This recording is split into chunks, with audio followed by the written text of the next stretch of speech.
This episode is so much fun, guys. I had my dad on. We talked about ghosts, we talked about the Mothman, and we talked about everything spooky in between.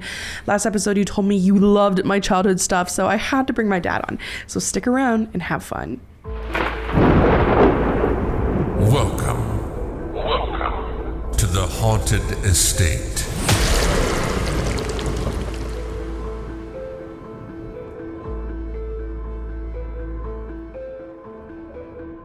Hello and welcome back to the Haunted Estate, here with your host, yes, that's me, the weird girl from the internet, Selena Spooky Boo. And today we are getting spookier than ever. And of course, we have to have Father Spooky Boo on. We're going to be talking all the things from my childhood. I am talking demons and poltergeists and ghosts. I don't know if I would exactly say that, but there's definitely some interesting things that have happened while I grew up and stuff like that. It's kind of weird when you look back at the things. I feel like there's so much weird paranormal activity that kind of surrounds children. And I know that I get messages daily on Instagram of like parents reaching out and being like, hey, my 5-year-old says she's seeing this in her room. My 7-year-old is saying he's experiencing this on the school bus. And I feel like there's some kind of innocence that lies between, you know, like being a child and being an adult. There's this tender period where you can kind of say stuff and people aren't going to believe you. So the question lies, does the paranormal world know this? Does it take advantage of this? Because I'm gonna tell you right now, when you're a 20-year-old and you say, hey, there's this crazy lady who is sitting in the corner of my bedroom and every single night she tickles my toes, they're gonna put you in a psych ward. But if you're 5 years old and you're like, hey, I'm in bed and there's this lady and she's tickling my toes, your mom's gonna go, that's scary, let's call a doctor or, you know, a priest. So there's definitely a very weird period there. But my question is, at what age does that change? Like 14, 13? When do we start like lying to our parents? Does that ever end? I don't know. Anyways, guys, I'm so excited for you to be back for another episode of the Haunted Estate. You guys really liked my last one with Joel where we did the dramatic reading, but it seems like you really liked my childhood stories and stuff like that. So as I said before, I had to bring my dad on because it's cool to see things from a different perspective. So, you know, we hear it from Joel, but then there's my dad and he can tell some stories that obviously we were too young to remember. And it's just kind of fun to go down memory lane. So, Dad, how are you? Great, thank you. It's so I'm cool. Selena's father. Yes. And always will be Selena's father. Forever and ever. Is that a good thing or yes, a bad thing? That's great. Love you. I love you too. How do you feel being in the Haunted Estate? You see our dusty brick walls? Yeah, I'm a little scary. Yeah, it's so scary. It's cool down here, though. Right? Last episode. Very dungeon-like. Very dungeon. Guys, last episode we were in the trailer. We talked about that, actually. About the freaking trailer. What an experience that was. We are out of the trailer as told. We are in the basement of my house, which we do have our dungeon walls, but it's also like very just light and bright around that. But yeah. No, I'm really glad that you came. It was kind of short notice, but Dad came over because I was like, we need to go deeper. We need to hear more of the things that are going on. So I have a question to start. Yes. Your childhood. Did you ever experience anything in your childhood or growing up? Nothing that I remember. No. I was just a normal little boy. Did your parents have any Everything started stories? with you. Everything started with me. Yeah. Yeah. Did you ever believe before? Like, did you, or just, you know? I never really gave a thought. I only thought about my bicycle. Did you? Yes, riding my bicycle. When you were a kid, did your parents have any kind of ghost stories or anything like that? Like there was like no family stories? My parents were first generation. I'm first generation Hungarian. My parents were immigrants, came to Canada in 1956. So I was born 1958. So. You know, it's crazy. Like, it's weird to think of like all the hardships that like your generation's parents went through, and like how many forgotten stories there are because like they uprooted with nothing. So like there weren't really any family heirlooms or anything like that because they couldn't take anything. No, they actually had to give up like jewelry and whatnot as bribes on the train to escape from Hungary during the trying to overthrow the communism at the time. So yeah, they couldn't even say goodbye to their family members. They said, we got to go now. Go, just the two of them. Oh my God. Yeah. So like, did they? And they didn't talk about it much either. They were very tight-lipped. Now they're both gone. I wish I would have asked more questions. But I was busy with you. But no, it is crazy to think about that because I remember like you telling me growing up like with the language barrier and stuff because your parents were like super Hungarian, so they spoke Hungarian. So yeah, they spoke perfectly except for one ting. One ting? What is that? What does that mean? Yeah, they had a little bit of a speech deflect. Oh, okay. So they had things a little Speech wrong. deflect. Deflect. Oh, I get it. So the words were just like a little messed up. A little bit. Yeah, I remember you telling me like you weren't like in organized sports and stuff like that because That's like right. they couldn't sign you up because there was. Right. How did they learn English and stuff like that? Soap operas. Really, just watching TV? I think magazines. Some magazines. Reading. Yeah, some reading. Yeah. Wow. So when they left, they didn't get to say goodbye. They just like took off. Yeah, TV, home magazines. Yeah. Wow, that's crazy. And fun story, actually, where I live, my dad grew up on the street behind me, which was kind of cool. I remember the very first year that I moved in here, story about your father, he passed away on Halloween night, 1995 or 4? It's 94. Joel was less than a year old. Okay, so 94. Yes, on Halloween night, October 31st. Yeah, tell them the story, actually, if you don't want to. Well, I was working actually at the auto plant, and I got a call, security calling, saying that they had the neighbor on the line across the street, and they said, Mike, my dad's name Mike, he said they waved to him as he went in the house, and the lights never came on. For Halloween time. And of course I was at work, so he wasn't expecting me to bring you over or Joel over either. And so I called the police. And as it turned out, he passed away washing the supper dishes. There's a few supper dishes. So wow. That was sad, yeah. Well, that was a weird thing. The very first, only the first year that I moved in here, because I moved in on August 31st, 2012. That October, middle of the night, I heard water in my house, which was weird. When I first moved in, there was a lot of water stuff here, but it was the morning of like October 31st. It was like Devil's Night. It was probably like 5 in the morning. I heard running water, and I went to the kitchen, and my tap was running.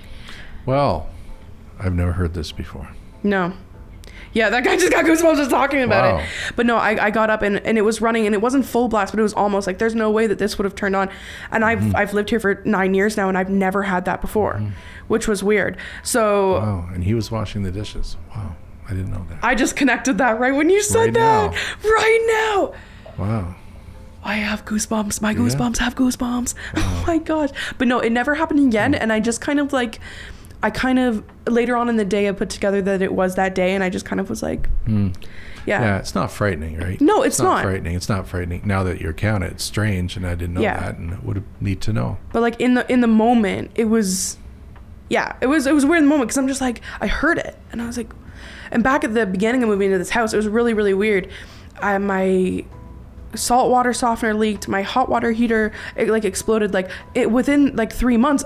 All the water in my house. I remember it. I remember that water coming in through the basement. Oh my goodness. Water in this house. Yeah. We are sealed tight now. What an expense. Oh my gosh. It's we dug up our whole house and ended up fix it up for the next owner. It's perfect. Yes. Whoever wants to move in here, it's effortless. Yes. That's right. New roof, new windows, new you know. But so that's a fun story to hear there.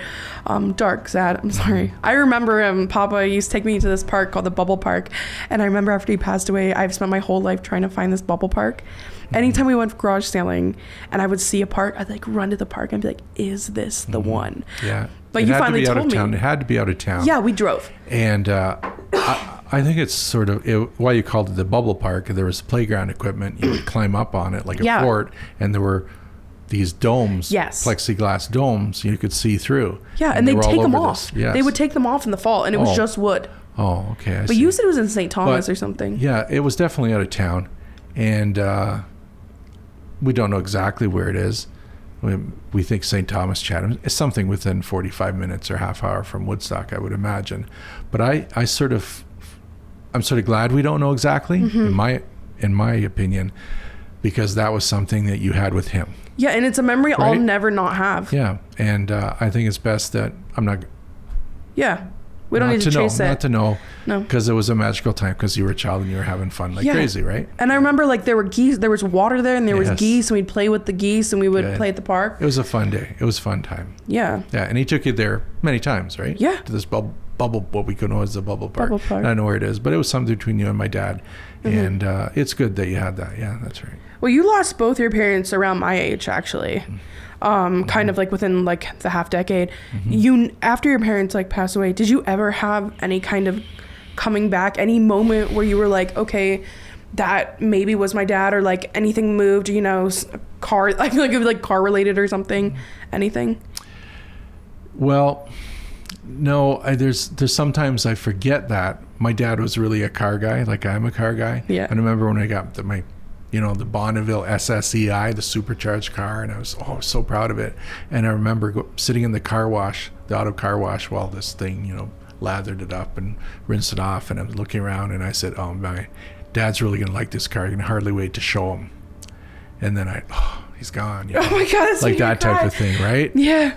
Like I got something really cool, new, exciting, and Dad's gonna love this. He's gonna say good rubber on it. He always called the tires good rubber, and he kicked the tires, and I would remember that. So, and other than that, with my mother, she actually passed away on her birthday. It was April 9th. It was on her birthday? It was on her birthday, yeah. She had just turned 56, so that it was cancer, and which was horrible.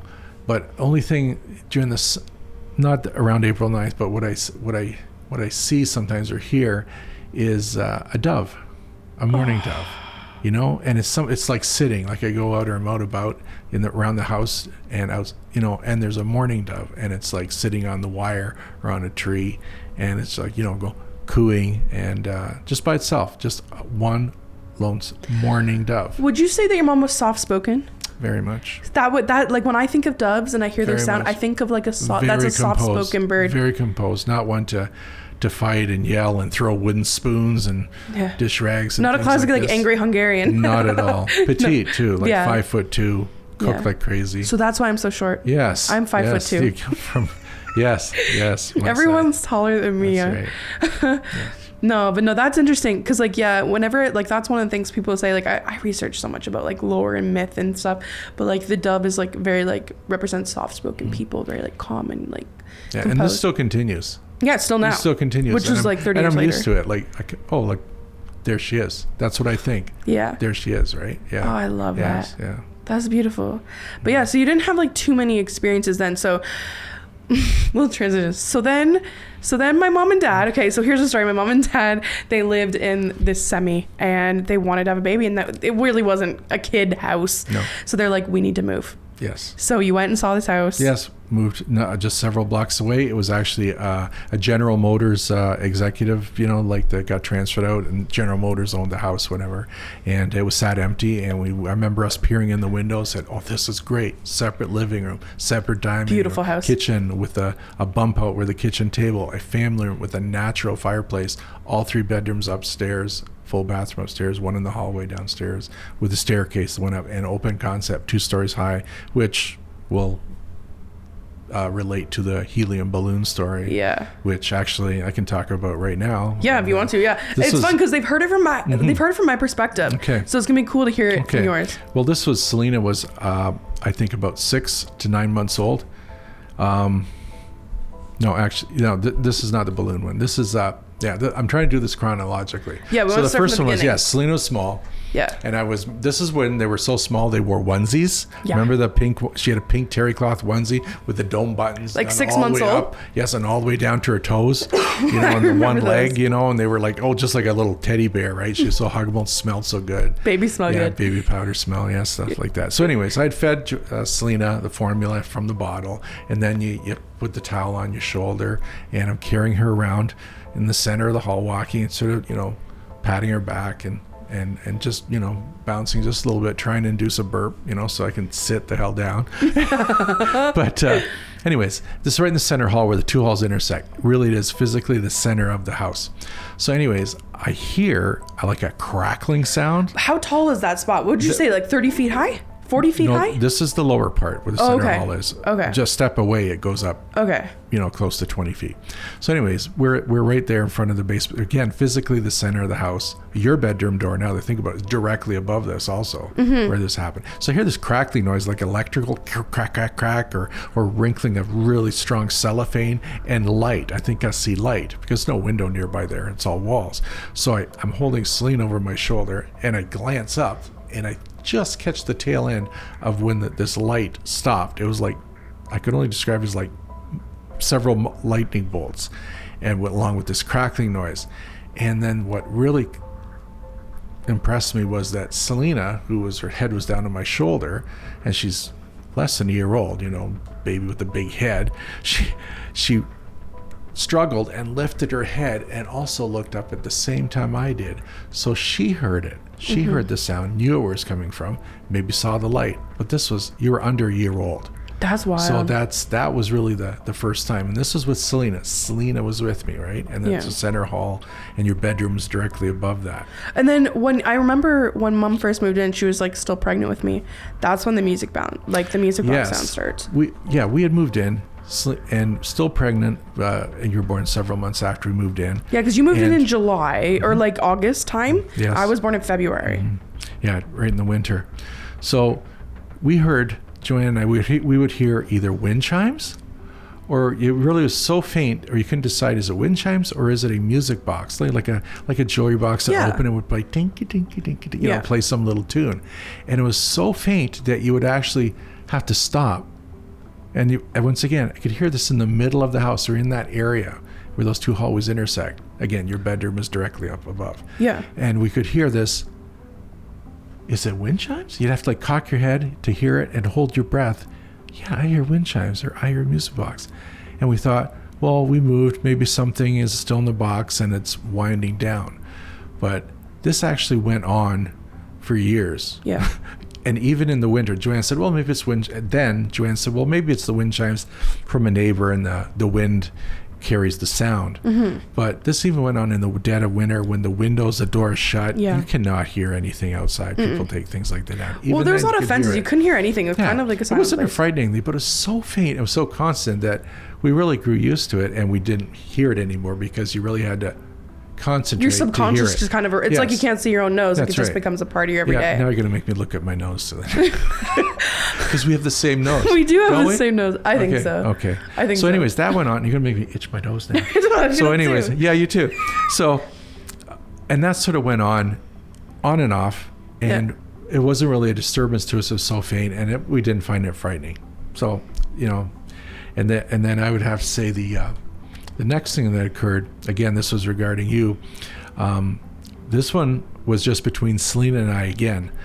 This is when Selena had moved to a single bed, and she was maybe 2 years old. She was laying in a vintage. We were really into antiques and vintage. We didn't buy any furniture new, really. Didn't go to Leon's. No, it was like those big wood beds with like the big headboard. Yeah, we had to have the mattress made for it in the box room because it wasn't a single, it wasn't a twin, it wasn't a queen. Yeah, it had some kind of weird name. Yes, like a 3/4 or something. Yeah, it was weird with gingerbread headboard. So anyways, Selena had been to bed for a couple of hours, and I'm going upstairs. I don't know what I'm doing, and I hear talk. I hear Selena talking in her room, and I think, oh, she should be asleep, right? So I open the door, and I go in, and Selena's actually sitting up by her pillow, sitting up, and I say, Selena, who are you talking to?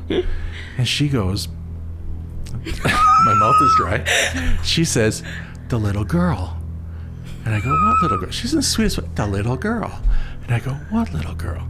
And she goes, the one in the wall. And she points and puts her pointing finger on the wall directly over her headboard. Oh my gosh.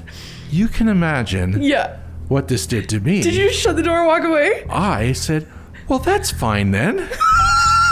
And I think I backed out of the room and closed the door. Yeah. And I did tell Joanne this, and I thought, that was weird, wasn't it? Yeah. Well, but you seem very comfortable with it. I was not at the time. Like I have these memories of laying in my bed, and like my headboard went up, and there was this little tiny lip at the top of the headboard, and I remember like eyes peeking over at me. I remember that, like that's some recessed, and I always wondered if it was a dream or if that's like actually a memory. But a story that Mom told me that actually comes before this one. I was in the crib, and I wasn't standing up yet on the crib or anything. Like I hadn't pulled myself up, I hadn't done anything, and Mom woke up in the middle of the night, and I was crawling, and I was beside her bed, and she didn't know how I had gotten out of the crib, and I would have had to gotten out of the crib, crawl down the hallway past the stairs, full set of stairs, huge set of stairs, and went into your bedroom. But I wasn't even pulling up on the crib yet. Like somebody had to have physically taken me out of the crib. Wow. And that was one of Mom's stories where she was just like, that one was like really weird for me. Wow. Because like I can get it if you're like pulling yourself up, but like this was months before. Like I was barely crawling. Wow. Yeah. Did she tell you that one? No, that's the first. Again, and again, this is always with you. And there's a little girl. You said a little girl, and one of the frightening ones for Joanne, and that was strictly her alone. Only I saw her reaction. Joanne was actually expecting Joel. We were getting ready to go somewhere. You were obviously in the car. I think she had just put you in the car seat. She came back in to get her purse, perhaps, or her coat. I was upstairs. I was just about finished, and I was going to come downstairs and leave. And from downstairs, I heard Joanne, really scared voice, go, Sully, like this. And something's up. So I stopped, and I just went to the door and looked down, center hall, 2 stories high. Yeah. And I looked down, and there was Joanne, and she's staring down the center hall of the house again, into the kitchen, where we have the bump out where a little round pedestal table is. And she says, I go, what is it? And she goes, there's a little girl under the table looking at me. Wow. Yeah, I gotta go see her right now too. She's described her. This is after. And she said, and then she vanished. That was it. There's a little girl under the table looking at me. And so after she described her, she had a blunt bowl type haircut. Yep. And she was wearing a white dress, plain white dress, nothing fancy. It's just a short white dress. It's like a linen. Yes. Yeah. Yes. So this started. Joanne's mother was in the Historical Society, and she was very into the history of Woodstock and such. And we had, she was a member and knew other people that were members of Historical Society. Now, I knew this house wasn't maybe 10 years old or 5 years old when we moved in. Yeah. Yes. And I remember when I was not going to school in high school and I was riding my bike, through the cornfields. So this was a farm area. And I remember there was a house, a 2-story house, and there were outbuildings and whatnot. And where our house is on this street, you could tell by the trees, you knew where the farmhouse was because it was surrounded by these tall pine trees, which the developer kept, Yep. So we were in that area of the farmhouse where the children would have been. And as it turns out, they had a daughter who's, you may remember. Yeah. Yeah. Do you remember her name? Like, are we talking living or dead? Wait. The little girl that they had the Historical Society, through the Historical Society and records, we found out they had a daughter. Yeah. I think it was in the 1920s, and she died of scarlet fever at a very young age. And she was like 4, I think it was. Wasn't she around 4? I don't know that. But so what was really interesting is they kind of like, they put out the blueprints and they kind of matched the blueprints up to the property and and they matched the house up, and they were like, okay, this is kind of where this bedroom would be.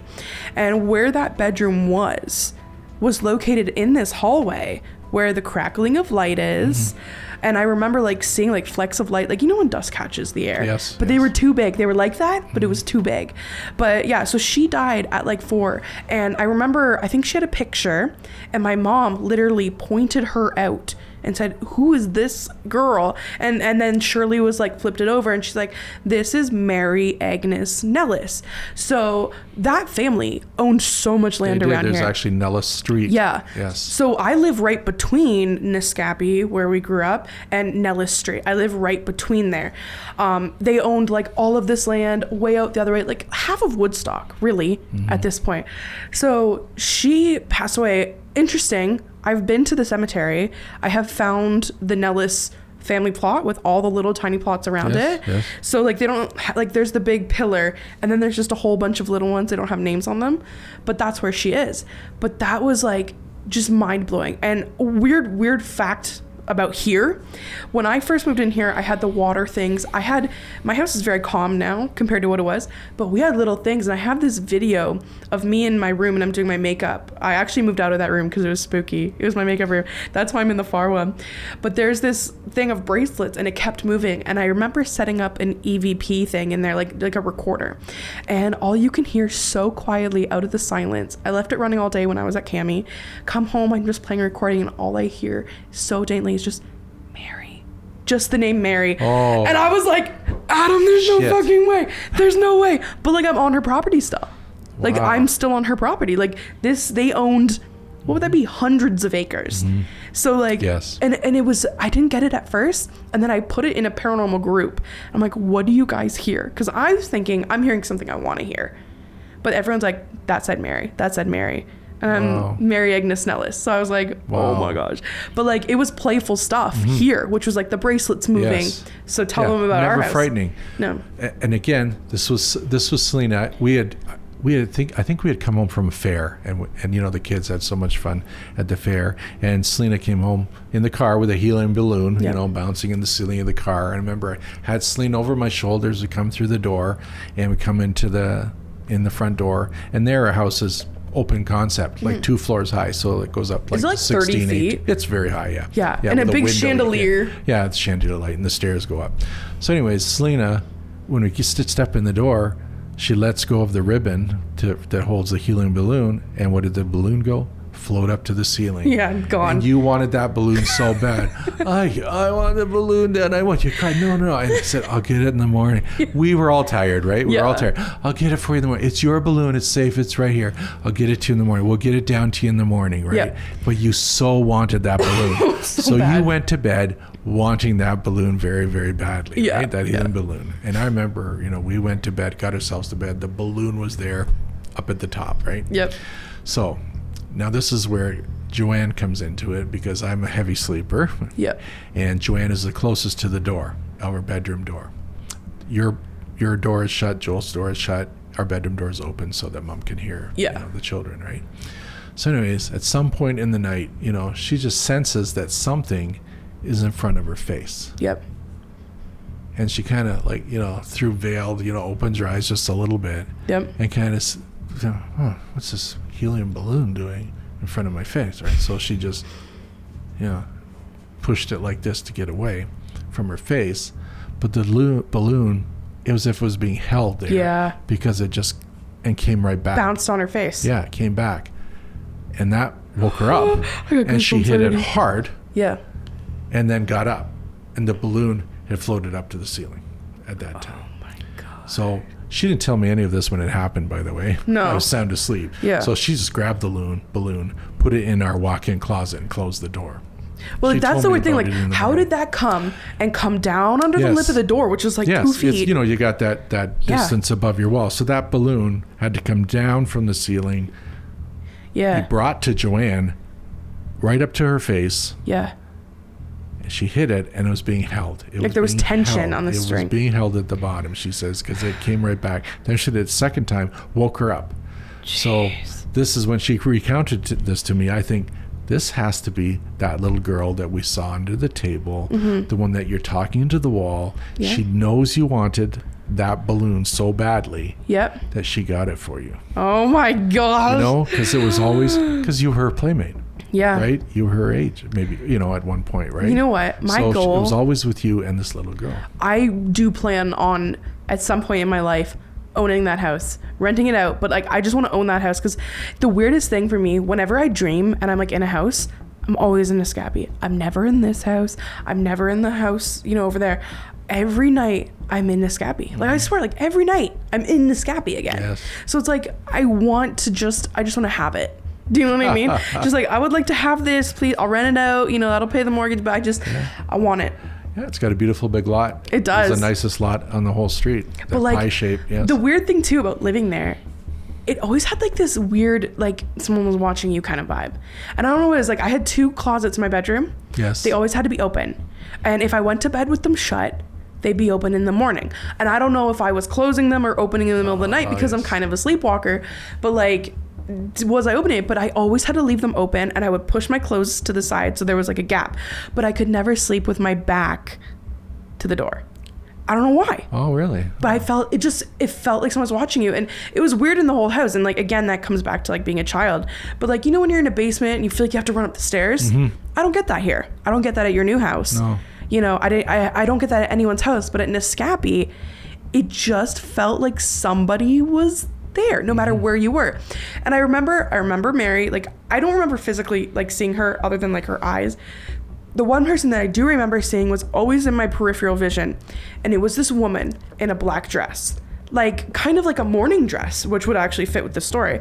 But I remember like standing in the hallway in front of the bathroom door on the main floor and looking up, and I would see her at the front door, or I'd see her in the kitchen, but always standing still, but like just like a glimpse, or she would walk by. And that was another thing I'm just remembering so many things talking about this. But I remember like laying in the bed and like looking at my bedroom thing, and like mom would be in the tub or something. I like to listen to her water run, but I swore all the time I would see people like quickly pass down the stairs, like bathroom down the stairs. Wow. Like people.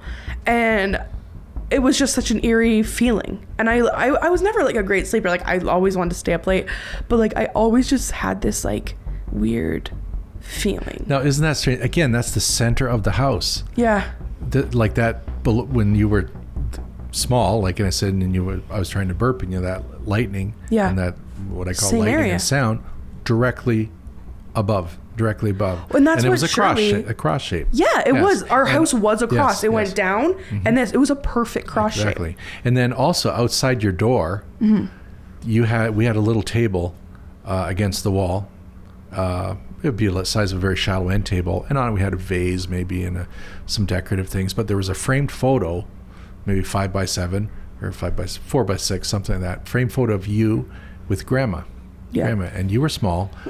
You were preschool, definitely. Like 3. And you're sitting. It's a picture of you sitting with grandma, I think, on her front porch, right, or sitting on the steps of her front porch. Now it was an area. Joel's door was opposite yours. Your door was here. This little table in between, and so this picture, framed photo, I just noticed that, geez, it's very close to the edge of this table, like in the forefront, so you could see it. So I moved it back. I put it back. Like a actually half foot or touching the something? wall, yeah, like right to the very back of the table, because I was afraid it would get knocked off. And then maybe it was the next day, maybe it was 2 days later, that picture was back up to the front again, like it was the one with that little folding arm at the back. Yeah, you pull it out and it sits like that. It was perfectly positioned, flush to the front of that table again. A picture of you with grandma. And I put that back, and it came to the front again, like a day later. I really didn't click. I just thought, what happened here? You did it, until I asked you, and you never touched it. No. And I think what we did there, we got rid of the table. You got rid of the that's what we did. Oh, I remember, it was yes. just the thing above for a long time. Mm-hmm. So again, I think I'm thinking, little girl, picture of you, wanting it to be in the forefront, right?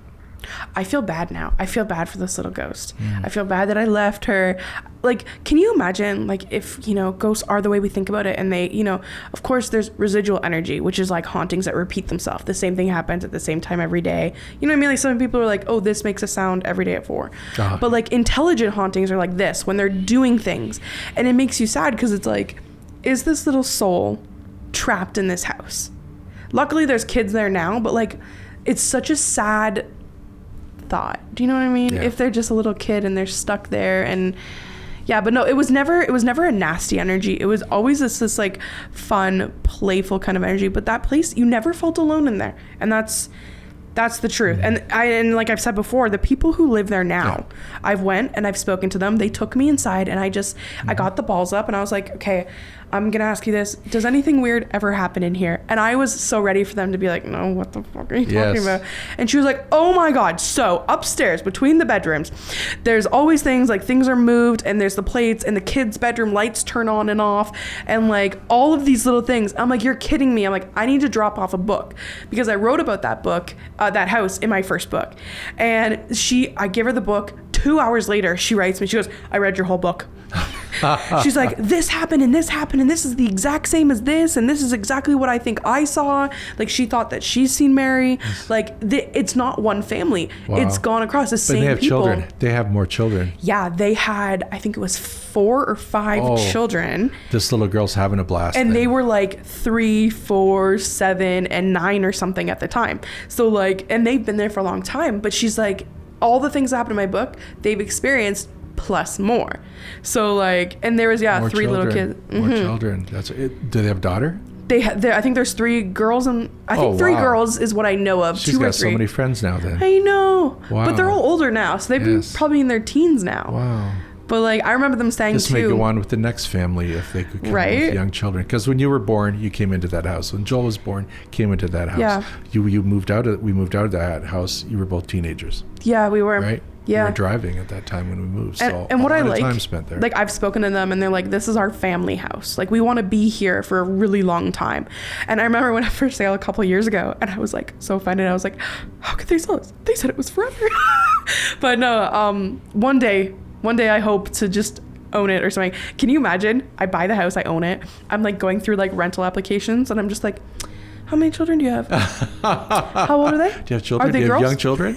People think you don't want young children. We want young children. We do. We want young Especially girls. Are you pregnant? Is it a girl? In the house. In the house, there you go. You'll have a play friend. That's right. Oh my That's gosh. right. Wow. Did I ever talk to ghosts? Like, did I ever have like an imaginary friend? Because I just recall... that time talking to that little girl in the wall. And basically, I backed away from that. It's like, no. I remember reading these things online, and they're like, if my kid ever comes running down the hill in the dark, I will kick them in the face. Like, that's so scary. Yeah. Oh. Yeah, there wasn't too much frightening. And another thing, now that I don't know if this was like, I think you would call it a playful thing, but wow, talk about physical. We were away from the house. We came home. I think you came home from school at the same time. It was lunchtime. I was a teenager. I was about 14. Yes. So, and the dining room table, our dining room, a separate room off the living room and the kitchen, it had a harvest table with 4 round We didn't, and you should mention, we never really used it. No, it was except just for Christmas. Christmas, Yeah. birthday parties, things Showroom. like that. Yeah, it was the good room, right? That with the nice things in it. Yes. So, anyways, I remember we're all in the house. You're in the house. We just all come in, and you go, you're the one that noticed. You go, Dad, what's What the this? fuck? Yeah, I remember the alarm on your voice. I go, what? And I come in, and Oh my God. all 4 dining room chairs. Now, if you can picture this. Is it 6 chairs or 4? There were 4 chairs. Okay. 4 chairs. It's a table with 4 chairs. First, I'll just say 1 chair, the first one. What it has been moved, and it's balancing on 1 leg and the table leg. So it's balancing on 2 points. One of the 4 legs of the chair against the table leg of the table. Yes. All 4 chairs are like this. Yes. So every single chair on 1 foot. That'll be difficult. Like you just touch it and it flops down. It'll flop down in or it'll flop out. All 4 were balancing like that on 1 leg leaning against the table leg. 2 points. Oh my gosh. I remember feeling so eerie. Well, you took a picture. I know we have a picture of it. They're on your computer. We took a picture of that and thought, holy fuck, what the fuck? Who did this? Because we were gone. Like, we were gone. You would have to spend so much time trying to find that sweet spot.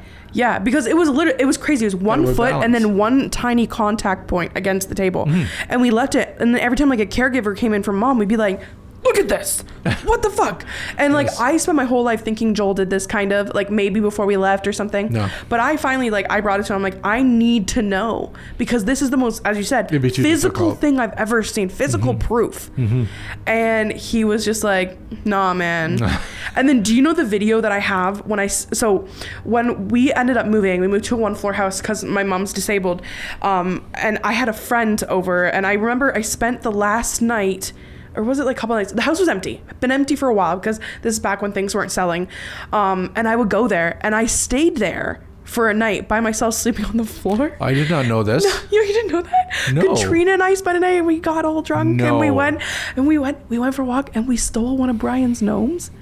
And I took it all around town and I took pictures of the gnome all over Woodstock. And I with a $5 bill.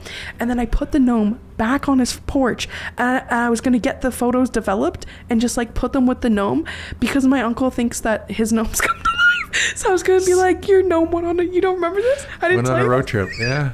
Okay, well, I was there one night and I have a video on my old laptop. And I let the laptop run all night and you just see one of those there was a chair there. I don't know if we had moved everything over or something, but a chair shifts and the light turns off.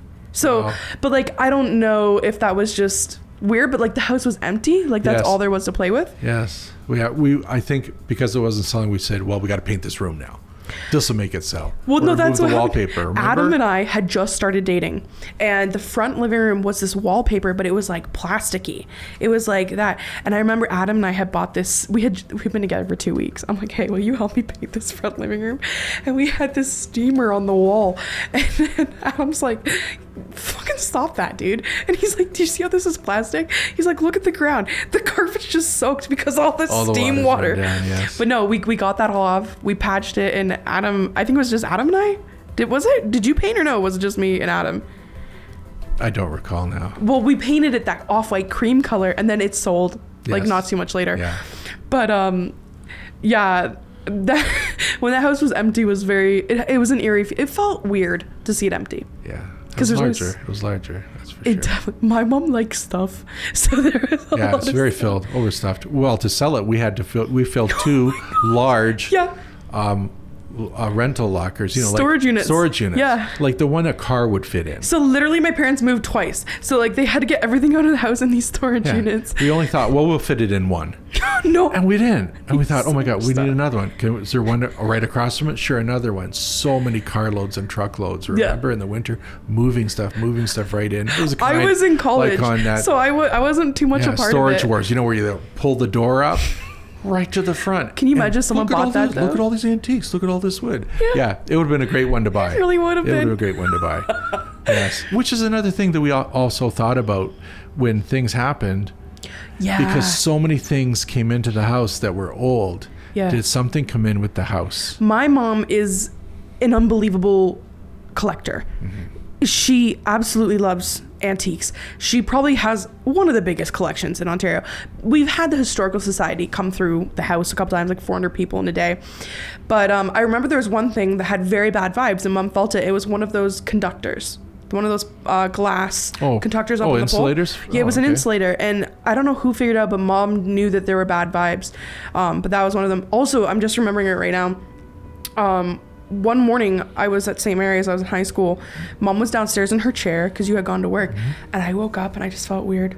I felt weird, and I felt like tingly, and I went down because I wanted to stay home. Of course, I was gonna take any chance to stay home, and I'm like, Mom, I just feel tingly and weird. And she's like, she just kind of goes white, and she's like, there's a little boy beside you, and I was like, oh. And this is what happens. I look down, I see the flash, just the flash of like a dirty blonde hair, and it was I looked down, it was like gone. I do remember, you saying that. Yeah. Or Mom saying that. I do. So I take the bus to school. I'm freaking out that morning. I'm like, Mom, I don't want to stay home now. And Mom, cause she was white, and it was weird to look down. It was as if someone had hair and then whipped it out of view. Yes. So I take the bus to school because I took the city bus. I went way early. I was always the first one there. And I would put my headphones in and I'd walk the halls. So down this one hallway was the gym. And it had kind of the reflective, it was kind of like a big mirror. And I'm walking by, and I look, and I legit see a 2-year-old right beside me, right behind me, again, just gone. And then I stayed till lunch, and then I went the fuck home. I'm just my mom doesn't feel well. I need to go home. I need to go home right now. So yeah, I stayed till lunch, and then I gotta buzzed go right home. now. But that whole day, all day, it was my thighs and my knees, they just felt like pins and needly, kind of cold. I just felt like I was on the verge of getting a cold. And then after that day, gone. But it was what was that? Wow. And why? And that was something a psychic, because Mom went to some psychics to find out about all this. And a psychic literally said to her, your house is a ghost pass through. Kind of that's what the psychic had told Mom, that it is some kind of lighthouse for ghosts. So they're going to come and go. But with Mom's antiques, it makes sense because she bought things, that people would have really loved and would have really appreciated. Yes, from big to small. Yes. Full stoves. My mom. Yeah, kitchen stoves, old wood stoves. My we have mom 7 loves- stoves. We have 7 stoves in the basement. Wood stove, coal stove, early electric. The heavier, the better. That's why my Oh. dad's back. She buys organs and stuff. Yes, we had a pipe organ. We had all sorts. That thing was spooky. That thing was spooky. Yeah, it was large. Yeah. And it Yeah, with the noises. Yeah. Yeah. And that's a lot of it revolved around you. And then Nothing with Joel? no. And I asked he has him never that. brought anything up. No, only the Embro thing with the alien light. Yes. Yeah. Okay. But I talked to him out in the trailer, and he doesn't think he believes in ghosts, but he does kind of because of me or whatever. But he literally said to me, he's like, Selena, I've never had anything. It's always been around you. You never had anything till I was born, really. So, That's right. And that's the thing. I see and we things. were busy with you. And Yeah. Joel. We were busy people. Yeah. So to have something to take our attention away like this, it really didn't have much opportunity, but it did. Yeah. It did. I wonder, I say this to Adam all the time. I'm like, I wonder how much actually happens in my house. Because I have 4 dogs and 5 birds. So shit is moved all the time. Yes. Because it's just dogs. Yes. And there's noises all the time. But like, what if there's like a ghost that's just like, yo, I need your attention. But it's just not getting. But no. Yeah. And so we moved from there. The new house, I really can't say. I had really one. can't say. You I had. did? So this one is big for me. When we were moving in, I knew nothing about this house because I was away at college. I was just moving home, probably like a couple weeks after you moved in, I moved home. But on the day that they moved, it was 30 degrees in March. It was this really warm day. Joel had all his friends to help move in. I had gone around the back, and there's like a porch in the back of my parents' house with a sliding door. And when you go in, there's like a huge bathroom. And I went up those stairs. I was carrying something in to the bedroom, and I had walked past through your bedroom, and peripheral kind of, I saw you in the bathroom. And then I went into the kitchen, and I like sat the box down, and you were in the kitchen. And I was like, I just thought I saw you, like you were in the bathroom. And then I remember Mom and you were like, well, big man. The single man that lived in that house. He was Hungarian, actually. Yeah, weird house to like a single dude. Yes, that's right. Yeah. He was a retired farmer. So he built this house, and he actually had a sliding glass door you talk about was off our master bedroom. Painted the whole thing pink. So that when he lay in bed, you could see the marks on the floor where the bed was. When he laid in bed, he could see the forest because there was a green space. Yeah. They never developed it. It's kind of marshy. So, and we enjoy it right now so much with the wind and the noise. And then a large bathroom for a single guy, whirlpool tub, shower, Yep. 2 Gorgeous. sinks. It was nice just for him. And anyways, he passed away. He had a heart attack getting out of the shower. Yeah, out of the shower. That's where they found him. He just finished the shower. In that bathroom that I saw, that I thought I saw you. Where you saw, so. Yeah. And then the other experience, so actually a couple of experiences that were very strange. As you guys know, I've seen weird shit all my life. I was very certain, and I have a shared experience with Mom with this one. I have seen an indigenous man around the forest, kind of in the backyard area. Mom has seen this same indigenous teenager walk from out the hallway around into where the peacock stove is. She's seen him go that way. So that's a shared experience. Even Joel thinks he might have saw something one time. But I had this experience that was really crazy. About a year after we moved in, right before I moved out, I came home from my afternoon shift, so around 11:30, pulled into the driveway. So I must have been coming, I don't know which way I was coming from, but my headlights shone down between the 2 houses, and that's where the air conditioner is. I see this man, and he's standing there, and he is right behind that. Is that what's the big box there? Is there an air conditioner there? Air conditioning, yes. And he's in a white shirt, and he's breathing. He's like, and he just had blood on his shirt. And he was like, and I was like, this is so weird. So I go in, and I say, Dad, I just saw this dude. He's down the side of the house. He's in this white shirt with blood on it. And what did you say? Well, and actually, I didn't say this to anybody, but I remember as I was probably a teenager, I was living at home. This is where I moved in that house. You didn't say back then, but you told me. No, but I told you because I really didn't think of it much. Wasn't something I wanted to say. Yeah. I remember I was with some friends. I can't remember who they were, schoolmates, and we were on our bicycles, 10 speeds at that time, and we were talking just on the block street behind us, and comes into view. There's a man running. He's an older man. I would say he's probably in his late 50s. Yep. And he's running. He's wearing black pants, and he's wearing a white shirt, and his collar is torn on his shirt, white shirt, like a dress shirt, and there's blood on this shirt. Yep. And he was running, and he was cutting across the church parking lot, going straight across and he kept looking back. Somebody was chasing him, and he was out of breath, but he was running for his life. Yep. That's the feeling you could get, that he was running for his life. This he kept dude looking back. Down the side, that's what's Yes. And it was only later that I found out. I don't know if it was a week, 2 weeks. This is so long ago. Yeah. When I was a teenager, right? Yeah. That he was first of all, he was a restaurant owner in Woodstock, and I'm not sure what the restaurant wasn't doing well or whatnot. But anyways, he's being chased.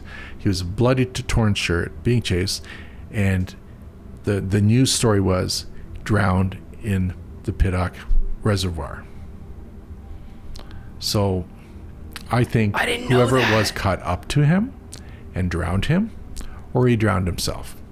But I think if you're running away, Someone you want to drowned be you. alive. Yeah. You're not running away like, I want to kill myself and I got to get to this water, right? Yeah. No, he was running for his life. And I think whoever it was, they found him. Maybe he owed money. It had to be something like that. I'm so eerie right now. He was drowned in the river. And then it was probably, as a news story, he committed suicide. Right? That really wakes me up because I didn't know that he was found. I didn't know if that was just like an end of a story. I just knew that you had seen him. Mm-hmm. But the weird part is where my parents live now, you can see Pittock from the front of their house. Like you moved beside Pittock. Yeah, we're 9 houses where away. did they find him? Yeah, 9 houses. I don't know the exact location, but I thought at the time, wow, I'm just gonna keep this to myself. Well, here's the thing too. Well, yeah, back then though, so that's a fact though. That could be, you could put people away today. You're like, I saw him running. He was covered in blood.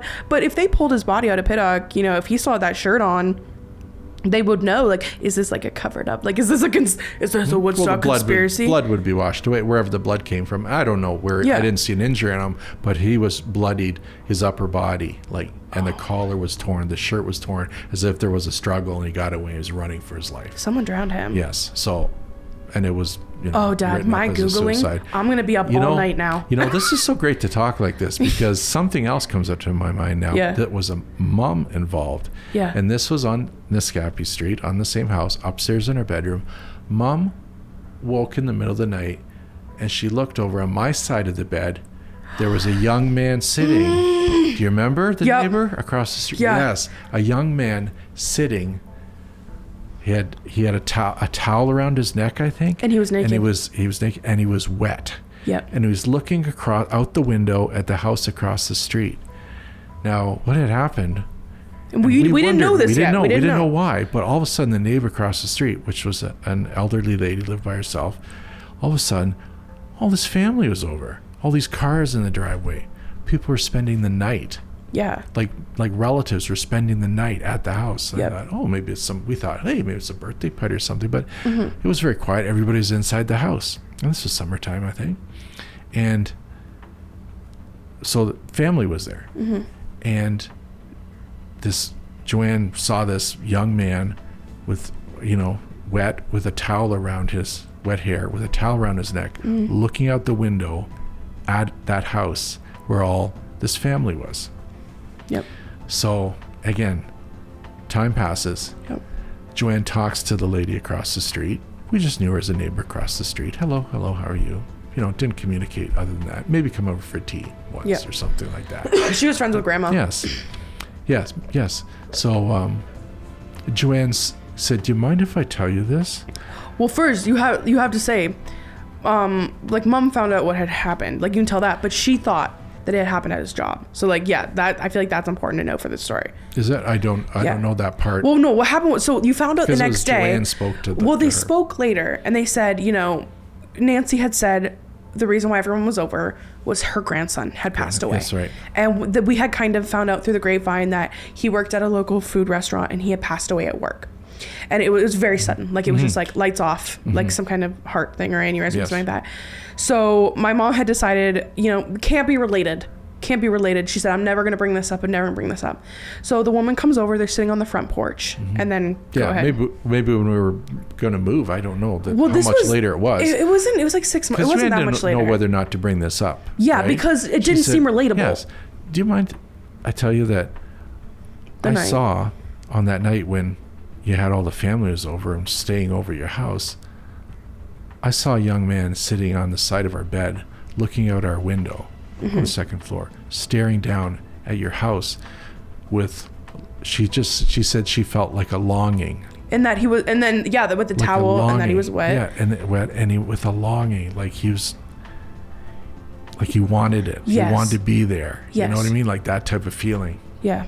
Wow. Yeah. But then she said to Nancy, she's like, I was never going to tell you this because it didn't feel like it was a part of it because he had a towel around his neck. And then Nancy went, oh, Joanne. Wow. Yeah. She's like, he passed away getting out of the shower. Yes. Yeah. Which now, the other guy in the house we're in God. passed away We're never coming out of the shower. showering My again. goodness. Dad, don't have any showers, please. I will have the French shower with the perfume from now on. Holy smokes. I never thought of that. We never put that together. And the water, so much water. The guy drowned. My dad washing the sink. My house. Your house with the water coming in. Whoa. Oh my gosh. And I've had in this house, like This so is much bizarre. water. And like, think about that water. Yes. That was around the same time that you had your heart thing. Mm-hmm. That was that Heart same year. palpitations, yeah. Yeah. That is. Arrhythmia, yeah. Yeah. Holy shit. Water's not good. Water's Wow. not good for us. I don't swim worth shit. No, don't swim. No, I don't. You will Oh, drown. wow. You will Okay. drown. Okay, I got one more that I can remember, and this is I would say this is recent. This is within the probably within 5 years, 5 or 6 years. I was working at the auto plant, afternoon shift, coming home, going down the freeway, and then I took, for some reason that night, I took an off ramp, an exit that is normally I don't take. Mm-hmm. It's not well lit. It goes more through an industrial park where Woodstock's being developed, but fewer stoplights, I thought, so I'll get home quicker, right? Yeah.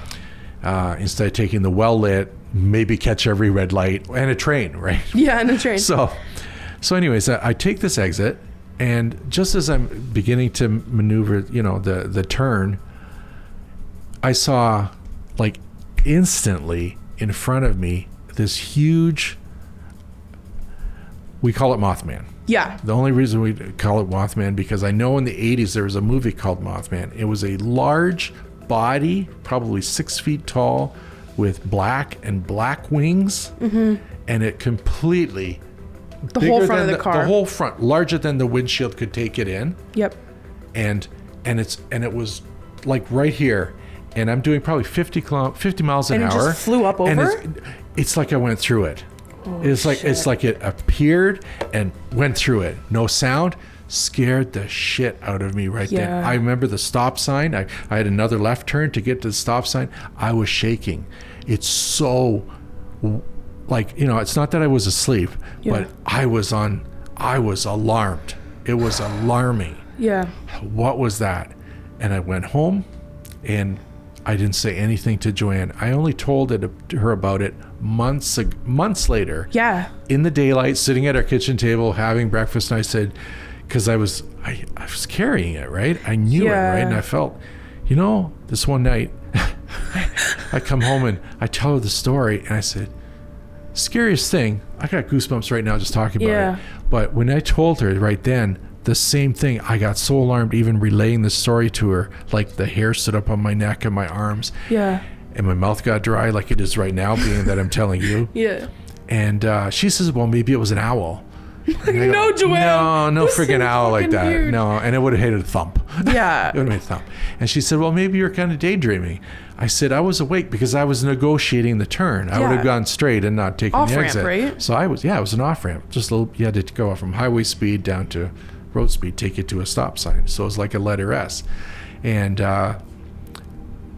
it had a real effect on me because I didn't talk to Joanne for her to bring it up for months. Yeah. And I know there's a movie in the 1980s starring Richard Gere called Mothman. Yeah, they remade it in 2002, I think. And it was about this mythical creature or what have you that's large. I want to read you this real quick. Mm-hmm. So this is the true story behind the legendary Mothman, and it was said to terrorize West Virginia, but he's been seen all over the place. So usually it is when the Mothman's seen, it means there's a big tragedy that's about to happen, like a really big one. So here it is. On November 12th, 1966, in West Virginia, a group of gravediggers working in a cemetery spotted something strange. They glanced up from their work and they saw something huge which soared over their heads. It was a massive figure moving rapidly from tree to tree. The gravediggers would later describe this as a big brown black human being with wings. This was the first sight that was reported, and it would be known as the Mothman, the elusive creature that remains mysterious that night. It frightens witnesses, anyone who puts it on there. So what ended up happening? So just 3 days after the gravediggers' initial report in nearby Point Pleasant, West Virginia, two couples noticed a white-winged creature about 6 or 7 feet tall in front of their car that they were all sitting in. Like it just appeared, just like yours did. Eyewitnesses Roger and Steve told the paper that the beast had bright red eyes and they were about 6 inches apart, and that the wingspan had to be like 10 feet, which makes sense with what you said. They had an urge, it like came at the headlights, which, think of a moth, right? It's going to the light, so you're pulling off in the middle of the country and it flies right at your car. According to witnesses, the creature was able to fly at incredible speeds, which again goes with your story. It like went right over you, perhaps as fast as 100 miles per hour. All of them agreed that it was kind of like a clumsy runner was on the ground. So what I do know here, I want to like scroll forward. There's a huge sign. There's like a big, like, they have a statue of it in Point Pleasant, but I know that it was seen.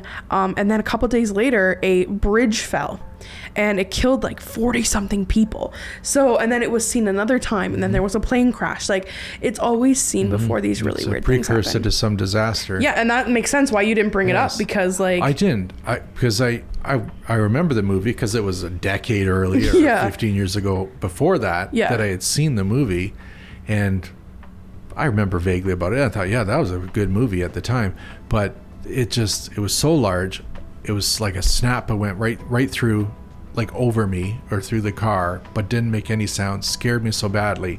I sort of kept to myself because I thought something's terrible going to happen, you know. Best not tell everyone about it. Manifested happening.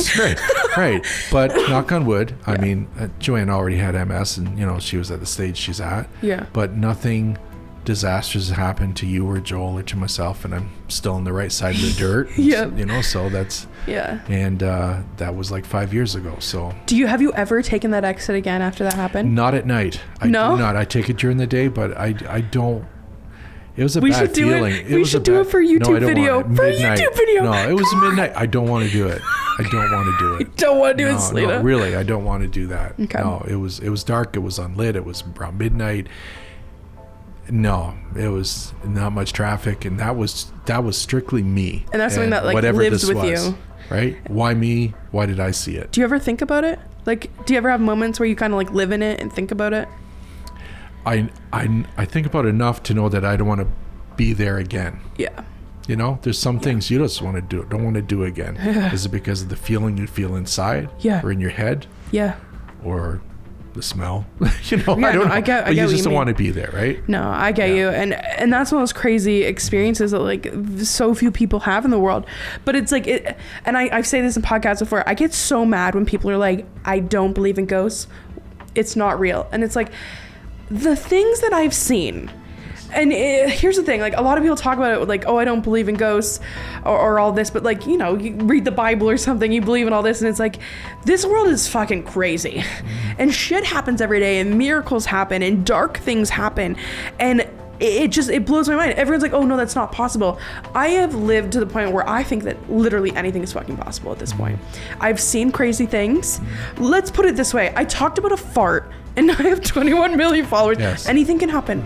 Yes. Anything. Anything. You're right. And sometimes, like it's like when you were little, like at that other house. Yeah. We weren't into that. No. You weren't. You were a child. Yeah. Right? You're an infant. Yeah. Yet you were receptive. Yeah. You're receptive to the little girl under the table. Mm-hmm. Sarah, what was her name? Mary Agnes. Mary Agnes. Wow, beautiful name. Yeah. You know, and you're receptive to that, and that stuck with you. Oh my God, hold on. Oh, what? Hold on. Her name is Mary Agnes. I'm Selena Mary. Sorry. Just we both have Mary. All right. Sorry. Okay. Sorry, go ahead. So, okay. So anyways, and like it wasn't that you wanted it. It came to you. Yeah. It came to you. Yeah. So, and I wasn't thinking about the Mothman or this, whatever I saw at night like this. Joanne didn't even know what was going across the street at the lady that had all the company over because he had passed away, and they all came to her house because she was the matriarch of the family, right? Yeah. And there he was, like she knew nothing of it. Yeah. Right. And then told Nancy, and Nancy cried when she said what happened, right? Yeah. And that's the thing. It's not like we search it out. Mm-hmm. I get so many messages, and I take everyone's message as a truth because there's so many times where I wanted to be believed. But sometimes I hear these stories and I feel like, you know, it is being forced or they're really wanting it to happen. Do you know what I mean? And exactly how you said, like, this isn't something where I was 4 and I'm like, ghosts. You know what I mean? Yeah, yeah. But like, here I am decades later. I am Selena Spooky Boo because my whole life has been full of these extraordinarily weird experiences that I can't explain. Well, you're receptive. I think you're like a large satellite dish. I feel like You a know what I satellite mean? dish. You know? So you're picking up, right? You're picking up from everywhere. I attract. That's what I think. And I feel like that kind of follows into like, kind of look at my life. You know, the fact that like, I kind of pull things towards me.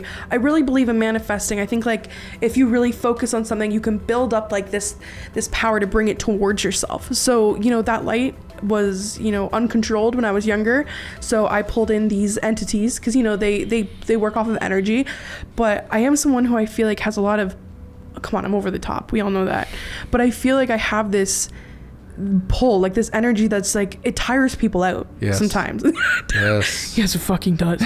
But like, I don't think I'd be where I am in my career or anything if I didn't have this weird energy. Do you know what I mean? Yeah, it's with you, definitely. And I wonder where it comes from, because I feel like this kind of thing is inherited. So I feel like mom had it, and I feel like you both had it. So I got super it, and I got Joel's half too. So like, I'm the super size. Yes, that's... Joel got the Happy Meal. Yeah, Like. that's right. That's right. But no, I can't wait. Like, I really hope like when Joel comes and does the YouTube videos and stuff, I really hope that he'll experience something in one of these haunted hotels. But I also feel like if something does happen to Joel, he'll just be like, I'm out. Fuck it. I'll be in the car. That's what he'll do. It is exactly what he'll do. That's what he'll do. Well, I have to ask you, do you have any closing words for everybody listening today? You got tell them anything. Well, this is really interesting, and some of these things that we spoke of are the first time that we heard them, and as you heard, a couple we actually tied together right here, right now, like, oh my God, like it's a holy shit moment. I didn't know this. Fuck water. Right?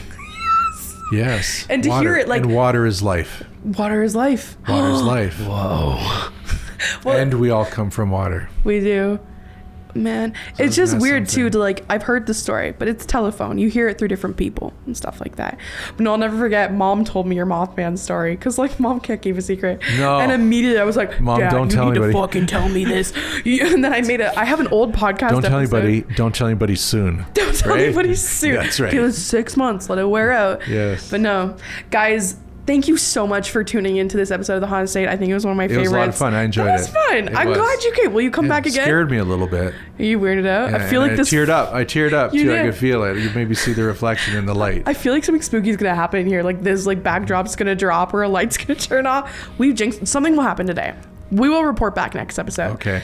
But guys, thank you so much for watching. Don't forget, you're in the podcast app right now, or you're on YouTube. I don't know if you're on YouTube, hit that like. If you are listening to this, just pop in, scroll to the bottom, hit that 5 stars, leave me a review. That's how we do well. And that's what, honestly, you liking it makes me want to keep trying. So guys, I love you. Check out my YouTube channel. You know where to find me on TikTok. And don't forget, if you're having a bad day or you are going through something funky in your life, things are going to change and they're going to get better. I also want to say thanks to everyone who I met at the fair. If you're like from Woodstock and we're at the fair, that was bonkers. I met some of you, and thank you for telling me your stories and trusting me with your stories. But yes, don't forget, everything can change tomorrow. It did for me. I love you guys. Stay cool, BooCrew. Bye.